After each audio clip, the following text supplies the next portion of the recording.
열왕기하 9장 1절부터 13절 말씀 제가 봉독하고 마지막 절 합독하겠습니다. 선지자 엘리사가 선지자의 제자 중 하나를 불러 이르되 너는 허리를 동이고 이 기름병을 손에 가지고 길르앗 라모스로 가라. 거기에 이르거든 임시의 손자 여호사밧의 아들 예후를 찾아 들어가서 그의 형제 중에서 일어나게 하고 그를 데리고 골방으로 들어가 기름병을 가지고 그의 머리에 부으며 이르기를 여호와의 말씀이 내가 내게 기름을 부어 이스라엘 왕으로 삼노라 하셨느니라 하고 곧 문을 열고 도망하되 지체하지 말지니라 하니 그 청년 곧 그 선지자의 청년이 길르앗 라모스로 가니라. 그가 이르러 보니 군대 장관들이 앉아 있는지라. 소년이 이르되 장관이여 내가 당신에게 할 말이 있나이다. 예후가 이르되 우리 모든 사람 중에 누구에게 하려느냐 하니 이르되 장관이여 당신에게니이다 하는지라. 예후가 일어나 집으로 들어가니 청년이 그의 머리에 기름을 부으며 그에게 이르되 이스라엘 하나님 여호와의 말씀이 내가 내게 기름을 부어 여호와의 백성 곧 이스라엘의 왕으로 삼노니 너는 내 주 아합의 집을 치라. 내가 나의 종 곧 선지자들의 피와 여호와의 종들의 피를 이세벨에게 갚아주리라. 아합의 온 집이 멸망하리니 이스라엘 중에 매인자나 노인자나 아합에게 속한 모든 남자는 내가 다 멸절하되 아합의 집을 느바세 아들 여로보암의 집과 같게 하며 또 아히야의 아들 바하사의 집과 같게 할지라. 이스라엘 지방에서 개들이 이세벨을 먹으리니 그를 장사할 사람이 없으리라 하셨느니라 하고 곧 문을 열고 도망하니라. 예후가 나와서 그의 주인의 신복들에게 이르니 한 사람이 그에게 묻되 평안하냐 그 미친 자가 무슨 까닭으로 그대에게 왔더냐. 대답하되 그대들이 그 사람과 그가 말한 것을 알리라 하더라. 무리가 이르되 당치 아니한 말이라. 청하건대 그대는 우리에게 이르라 하니 대답하되 그가 이리 내게 말하여 이르기를 여호와의 말씀이 내가 내게 기름을 부어 이스라엘 왕으로 삼는다 하셨다 하더라 하는지라. 함께 읽습니다. 무리가 각각 자기의 옷을 급히 가져다가 솜돌 위 곧 예후의 밑에 깔고 나팔을 불며 이르되 예후는 왕이라 하니라. 아멘. 오늘 본문 말씀은 하나님께서 아합의 집을 멸절하시고 이세벨의 최후에 대해서 말씀하시는 이야기가 기록되어 있습니다. 아합 왕, 이스라엘 역사상 가장 악한 왕이고 또 그보다 더 악한 그의 안에 있던 이세벨의 이야기를 우리는 열왕기 상의 말씀을 통해서부터 지속적으로 살펴보고 있고 이스라엘이 이 악한 왕과 또 이세벨의 영향 아래서 어떻게 하나님을 떠나고 정말 우상을 섬기며 하나님 앞에 가증히 행하였는지 우리는 살펴볼 수 있습니다. 그 시대에 어쩌면 영적으로 가장 암울했기에 하나님은 엘리야라는 하나님의 정말 능력을 힘입었던 강력한 선지자를 보내셨고 또 엘리사를 통해서 그의 백성들을 위로하시고 또 엘리야의 사역을 계승해서 하나님의 뜻을 이루어가는 것들을 우리가 볼 수가 있습니다. 오늘 말씀을 보면 하나님께서 엘리사에게 말씀하셔서 엘리사가 그의 제자를 보내 님시의 아들 님시의 오늘 성경에 보면 손자 여호사밧의 아들 예후에게 기름을 부을 것을 명령합니다. 그리고 4절부터 10절에 보면 그 제자가 엘리사의 말대로 예후에게 기름을 붓는 상황이 기록되어 있고 마지막에 예후가 하나님께서 자신에게 기름을 부어 왕으로 삼은 것에 대해서 이야기하고 사람들이 그를 왕으로 세우는 일이 기록되어 있습니다. 오늘 엘리사가 그의 제자를 통해서 예후에게 기름을 부어 이스라엘의 왕으로 삼는 이 사건은 그저 하나님께서 이 순간 생각하시고 계획한 일이 아니라는 것을 우리는 알 수가 있습니다. 오늘 성경에 보면 첫 번째로 엘리사가 정말 그의 스승이었던 엘리야의 그 사역을 이어받아 하나님의 뜻을 이루는 아름다운 일들이 기록되어 있고 또 하나는 엘리사의 제자가 그의 스승이었던 엘리사의 명한 대로 가서 순종하고 그에게 맡겨진 사명을 감당하는 것을 성경이 기록하고 있습니다. 그리고 마지막으로 예후가 하나님께서 자신에게 기름 부어 왕으로 세운 그 사명을 인식하고 이제 하나님이 뜻하시고 말씀하신 모든 것들을 이루기를 주저하지 않는 것들을 우리는 성경을 통해 살펴볼 수 있습니다. 오늘 이 세 사람의 모습을 통해서 저와 여러분이 하나님 앞에서 어떻게 살아가야 하고 또 오늘 하루를 어떻게 지나야 할 것인지 하나님의 은혜를 주시는 귀한 시간이 되기를 바랍니다. 예후가 왕이 되는 이 사건은 그의 엘리사의 스승이었던 엘리야로 거슬러 올라갑니다. 850대 1에 갈멜산에서 위대한 영적인 승리를 한 이후에 우리가 알듯이 이세벨의 죽음의 위협 앞에서 엘리야는 광야로 도망갑니다. 그리고 그곳에서 하나님 앞에 죽기를 청하죠. 하나님께서 그를 하나님의 산 호렙으로 인도하여 내시고 그를 회복시키십니다. 세미한 음성 가운데 그를 찾아오신 하나님은 그에게 사명을 새로 허락하십니다. 열왕기상 19장 15절부터 16절에 보면 하나님께서는 세 가지 사명을 주셔요. 하나는 하사엘에게 기름을 부어 아람의 왕이 되게 할 것, 그리고 바로 두 번째가 예후에게 기름을 부어 이스라엘의 왕이 되게 할 것, 그리고 세 번째가 엘리사에게 기름을 부어 엘리야를 대신하여 선지자가 되게 할 것. 이 세 가지가 호렙산에서 하나님께서 엘리야에게 주셨던 사명이었습니다. 그리고 오늘 이 열왕기하 9장에 보면 드디어 엘리사가 그의 스승이었던 엘리야에게 하나님이 하셨던 이 사역을 이어받아 마지막 그 사명을 완수하고 있는 부분을 살펴볼 수가 있습니다. 사랑하는 성도 여러분, 저와 여러분은 하나님 앞에서 하나님의 말씀대로 순종하고 또 하나님께서 우리에게 명령하시고 뜻하신 것들을 이루어드리는 하나님의 자녀요, 그리고 그리스도의 제자요, 또 예수의 증인이 되어야 할 줄로 믿습니다. 엘리야와 엘리사를 보며 참 우리는 하나님께서 행하시는 일들을 스승과 그의 제자가 충성스럽게 이어가고 있는 것들을 볼 수가 있습니다. 아름다운 사역의 계승이라는 것이죠. 우리에게 주신 이 시대의 사명이 있습니다. 그러나 저와 여러분이 모든 것을 다 할 수는 없는 것이죠. 모든 일에 있어서는 순서가 있고 시기가 있고 때가 있고 또 하나님이 뜻하신 바가 있습니다. 오늘날 우리가 이런 정치적인 부분들 또 어떤 책임을 맡고 있는 사람들의 모습을 볼 때 가장 안타깝고 우려스러운 부분들이 어떤 부분입니까? 자기 이름을 남기려고 하는 거예요. 자기의 당대에 무엇인가를 이루어서 그것들이 후대에 자기가 기억되기를 원하는 그런 공명심과 사람들의 욕심이 조급하게 만들고 또 모든 일을 행함에 있어서 더 좋은, 더 뭔가 안전하고 든든하고 탄탄하게 어떤 일들을 이루어가지 못하는 것들을 우리는 급히 봅니다. 그리고 그러한 것들을 정말 내려놓고 멀리 백년지 대계라고 할 수 있는 교육이라든지 여러 부분도 마찬가지.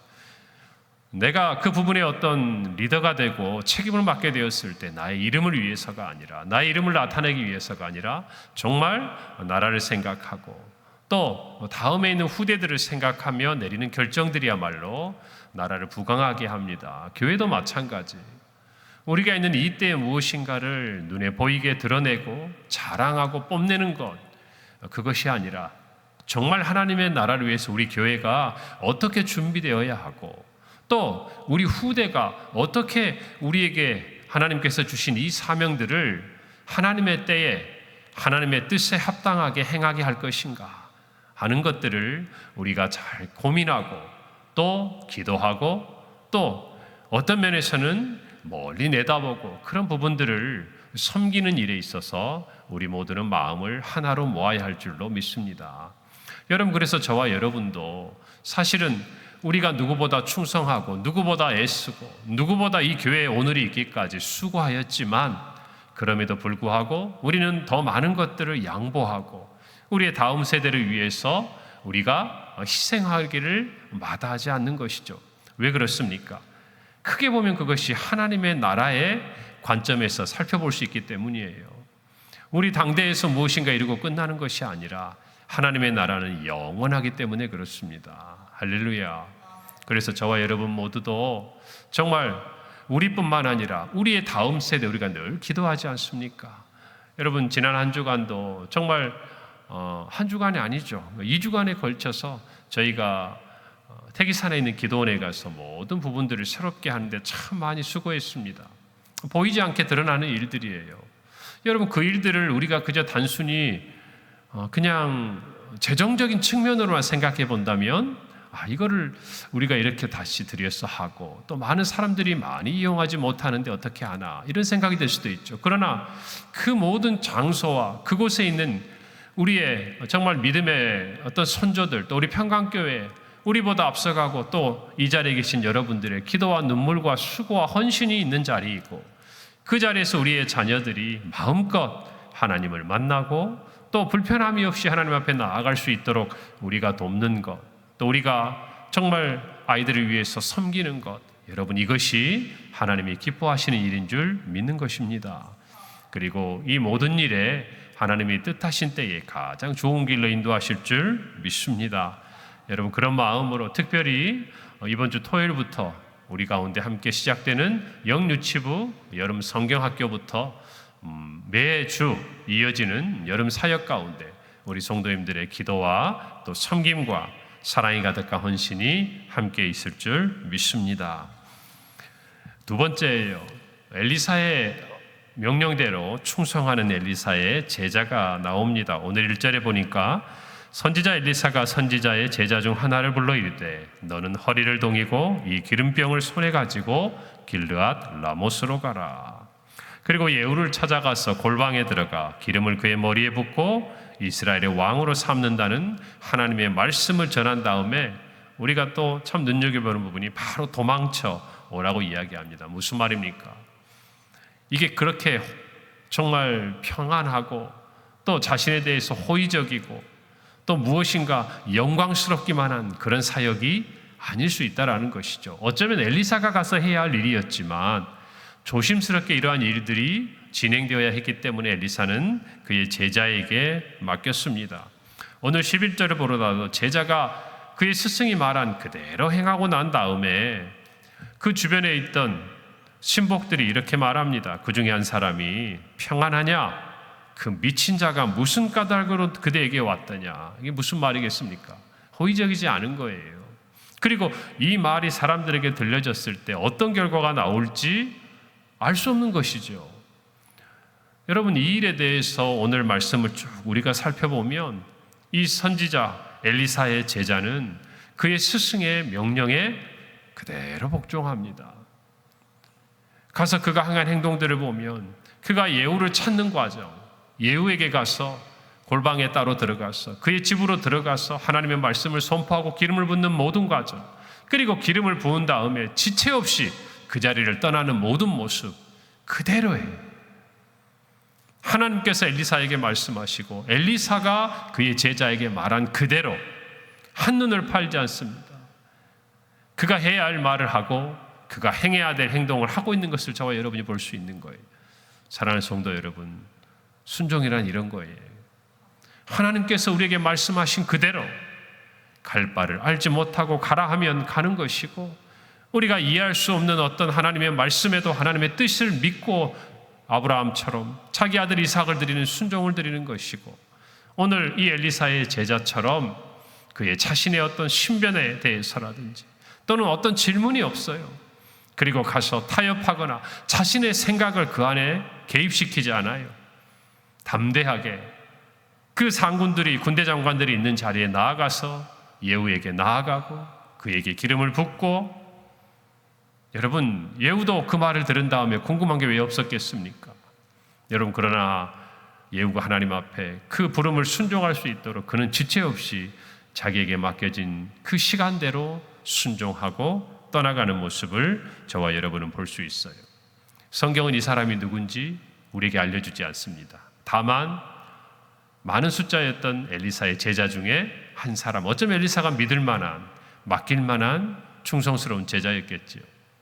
사랑하는 성도 여러분, 저와 여러분도 오늘 이 엘리사의 정말 한 명의 이 제자처럼 하나님 앞에서 그렇게 이름도 없이 빛도 없이 하나님이 맡겨주신 사명을 감당하는 그리스도의 제자가 되기를 바랍니다.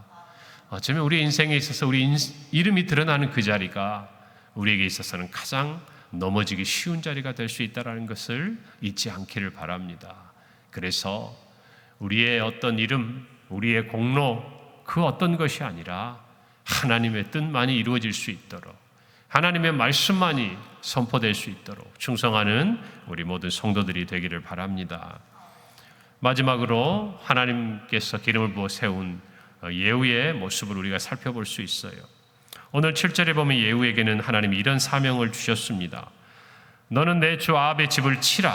내가 나의 종 곧 선지자들의 피와 여호와의 종들의 피를 이세벨에게 갚아주리라. 아합의 온 집은 멸망하고 아합에게 속한 모든 남자를 하나님은 멸절하시며 특별히 이세벨에 대한 아주 비극적인 마지막에 대해서 말씀하십니다. 우리는 오늘 본문 이후에 이 모든 일을 완수하는 예후를 만나게 됩니다. 하나님이 그를 왕으로 세우시고 그에게 명령하신 이 말씀을 예후는 그대로 따릅니다. 사랑하는 성도 여러분, 오늘도 저와 여러분을 하나님은 부르셨습니다. 그리고 저와 여러분에게 사명을 주셨습니다. 저와 여러분에게는 다른 것이 아니죠. 예수 그리스도의 증인이 되는 것. 땅끝까지 모든 민족과 모든 사람들을 제자로 삼아서 정말 하나님의 백성이 되게 만들고 그리스도의 제자가 되게 하는 것. 그것이 저와 여러분에게 주신 하나님의 사명이 아니겠습니까? 우리 주님의 마지막 명령이 아니겠습니까?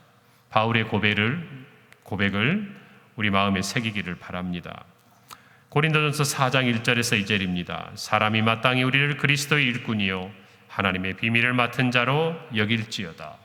그리고 맡은 자들에게 구할 것은 충성이니라. 하나님의 비밀은 복음을 의미합니다. 하나님께서는 저와 여러분에게 비밀을 맡기셨어요.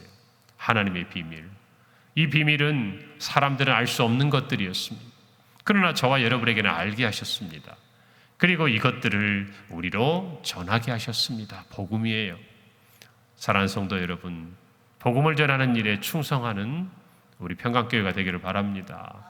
그리고 여러분의 삶에 이 복음을 증거하는 일에 주저하지 않고 어떠한 상황에서라도 우리에게 맡겨준 사명을 끝까지 감당하고 예수님의 증인이요 그리스도의 제자 되어서 하나님의 뜻을 이루어드리는, 그리고 하나님의 기쁨이 되는 우리 평강교회요 우리 성도들의 삶이 되기를 바랍니다.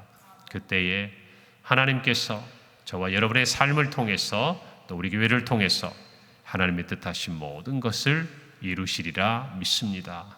다만 순종할 때 하나님의 은총이 저와 여러분에게 함께할 줄 믿습니다. 기도하겠습니다. 하나님 아버지,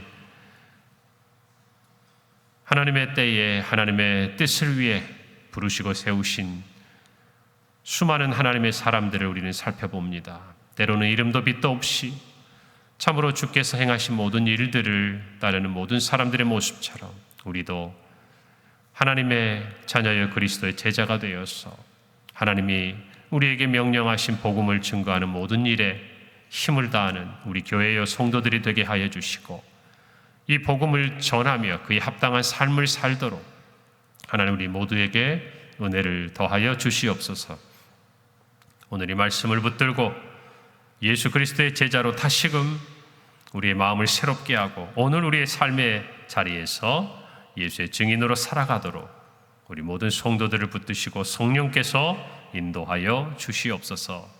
예수님의 이름으로 기도합니다. 아멘.